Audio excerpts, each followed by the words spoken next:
Hey,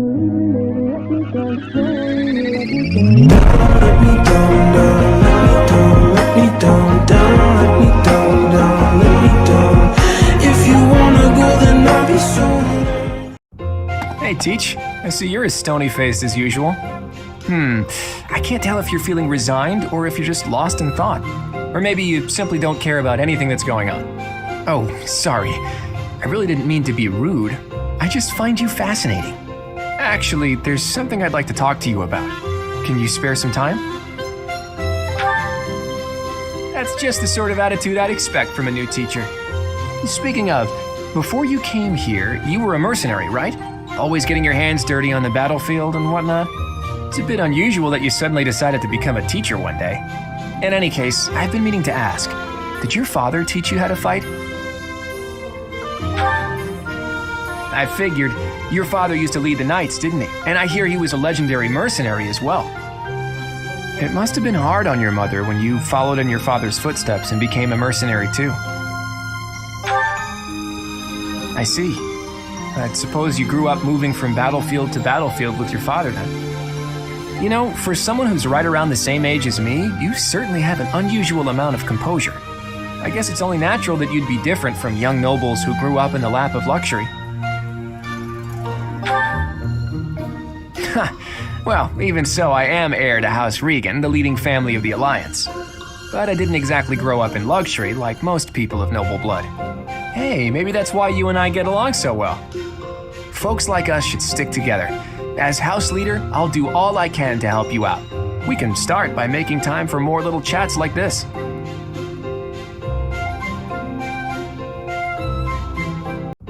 Hey, Teach, hold on a minute, okay? I'm gonna have this cleared up in no time. I came across a fascinating book about poisons, and so I wanted to try mixing one up myself. And done. What do you think of that, Teach? A colorless, odorless poison. Say, care to test it out for me? Whoa, really? Actually, I was just kidding. If you drink this, in 2 days' time, you'll have terrible, let's call it stomach trouble. I hear your silent question, Teach. Why the delay? That's so it can be used even if you don't have access to the target when you need the poison to take effect. Naturally, I have no immediate plans for this stuff. I suppose I just felt like broadening the old horizons a bit. When devising schemes, it's best to have as many options at your disposal as possible. Expanding those options is kind of a hobby for me. Well, I grew up in an environment where it was necessary to think that way. It's like I told you before, I wasn't born into a life of luxury. Ever since I was a child, I've always been seen as different from those around me. An outsider of sorts. I've been resented and hated. There have even been attempts on my life. I don't believe I've earned such treatment, but that's how it goes for people like me. Thanks, Teach. You know, in many ways, I'm just a normal person like everyone else. But in the right environment, anyone could be seen as an outsider. It can become overwhelming. And that's why I kept running, kept fighting. As a kid, I spent a lot of time licking my wounds and coming up with schemes, trying to keep my nose out of trouble while plotting against my enemies. My parents always told me I wouldn't grow stronger if I didn't learn to fight my own battles. And so in the end, I did. And I grew up to be as independent, as self-reliant as my parents always wished for me to be. Lucky me, right? If anyone knows what I'm talking about, it must be you, eh, Teach? I get the feeling you know what it's like to be an outsider. The moment I first laid eyes on you, I knew you weren't like everyone else. People don't care for folks like that. You do well to watch your back. On the bright side, that's also part of the reason that I find you so interesting. Hey, Teach, do you believe in gods? I don't necessarily mean the goddess of the Saros religion, just gods in general. Do you believe that incredible beings who control the fates of all really exist? Yeah, I didn't think so. I never used to believe in that sort of thing either. I've always hated the idea of praying to a god. After all, you can only really rely on yourself. I still believe that. You can't win a war by leaving your fate in the hands of a god. Only tangible facts can really decide a war. Which side has the most troops, the best tactics, the better organization and planning. Of course, miracles can happen, and by that I mean things that are completely outside of your control. Things that only seem to add up if you believe in the concept of fate. Things like, well, like meeting you, for example. You just seem sort of impossible. I think everyone would agree with that. You can wield the sword of the creator, you're a tactical genius, and you have this strange ability to earn the trust of anyone you cross paths with. Before I met you, I never imagined that it was possible for someone like you to exist. And yet, now that I know you, your presence in my life has quickly become invaluable. In fact, it's hard to imagine making my dreams come true without your help. Because of that, I can't believe for a second that our meeting was just a coincidence. That means it must have been fate. Maybe it was a miracle, or maybe some god empathized with me in my dreams. Again, I don't mean the goddess of Fodlan, though I suppose it may be hard for you to grasp what I'm talking about. People all over the world have different ideas about who or what the gods are, right? Even in distant lands across the ocean or over the mountains. They have gods who see the world as a whole, who don't care about Fodlan's borders, who don't meddle in our affairs, who don't grant life or take it away. And maybe, sometimes, they'll make a miracle happen. A god like that, that's the sort of god I think I could believe in. Well, it doesn't really matter. Maybe gods like that only exist in my own head. I'm just speaking my mind, that's all. I think people should be free to believe in whatever gods they want. If a person believes in a god and that god becomes a support system for them, that's a good thing. That's what a god should be. Anyway, maybe I've overstepped a bit. I knew you'd understand. In any case, let's keep this conversation between the two of us, yeah?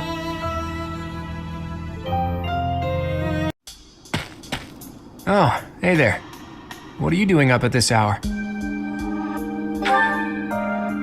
Is that right? I guess the more you have to think about, the harder it is to fall asleep. At times like this, I like to gaze up at the stars to clear my head. I've been that way since I was a kid.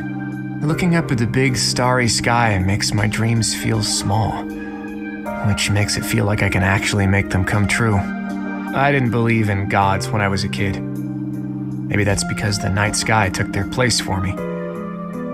Hey, Teach, will you talk with me a while? I bet you figured this out, but I wasn't born in Fodlan. Where I come from, the people of Fodlan are looked down on as cowards. Technically, that cowardice runs in my veins. On my mother's side, anyway. That's why the people who were around me when I was growing up thought of me as an outsider. But I don't believe the people of Fodlan are cowards. That kind of perspective is just based on ignorance. The person from Fodlan who I know best is my mother. She fell in love with a man from the wrong side of the border and had the guts to leave home to pursue that love. I always threw that in the faces of anyone who tried to make a fool of me. My mother is proof the people of Fodlan aren't all cowards. Just saying that doesn't achieve anything, though. I need to destroy the prejudices that have taken root in my homeland. That's why I came here, to see Fodlan with my own eyes. I thought I might be able to find a new perspective that could help me change things. And what did I find? That the people here view anyone who's an outsider as a beast of sorts. I was shocked. Even though our cultures and beliefs are completely different, our two lands have that much in common. That's when I realized the only way to change things is to bring the whole world together and start anew. That's the dream I've been working toward since I first entered the Officers Academy 5 years ago.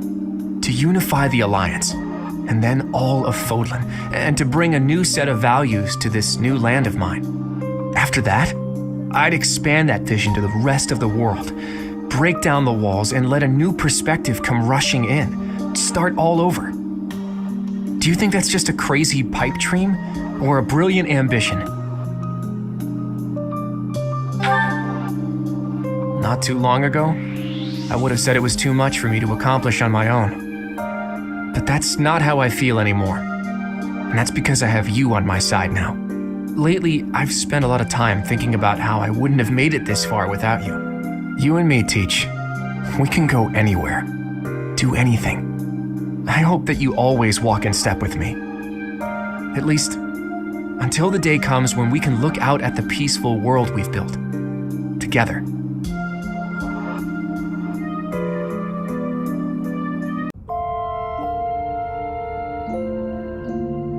Sorry for calling you out here like this.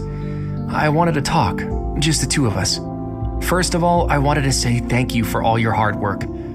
It seems like our long struggle may finally be coming to an end. The way forward will certainly be rough. Right now, Fodlan is like a newborn, frail and easily upset. If we don't create a new ruling system soon, the Empire and Kingdom will descend into chaos. The coronation ceremony is the first step. Only then will Fodlan truly be a single, united land. I'm sorry that I won't be by your side at such an important event, but I'm certain you'll do great.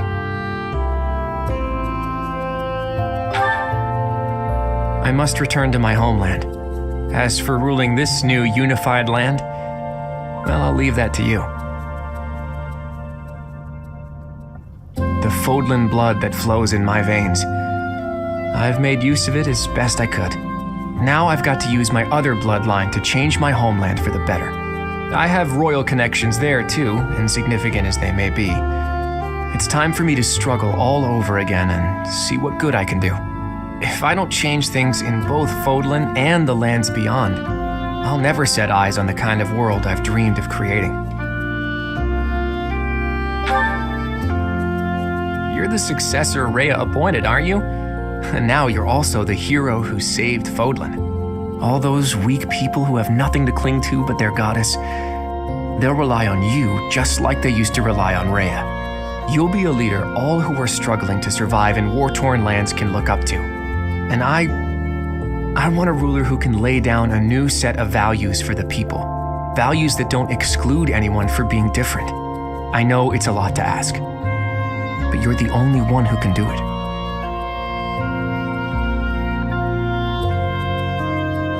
I have something else to ask. Please, I hope you'll accept this. When I first saw you wield the sword of the Creator, I wanted to use your power to my advantage. I wanted to use you to make my dream of a new world come true.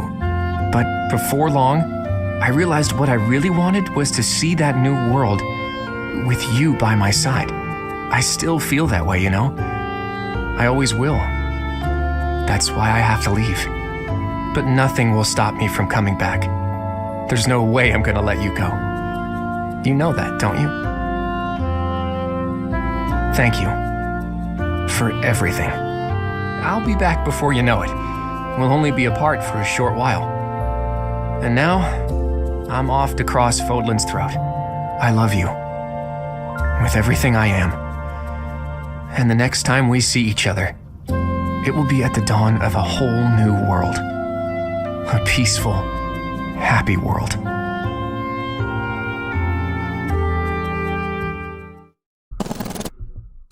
Thank you for watching my content. If you enjoyed, hit the sub button and ring that bell as well. If you wish to see more of my videos, just hit the next videos right here.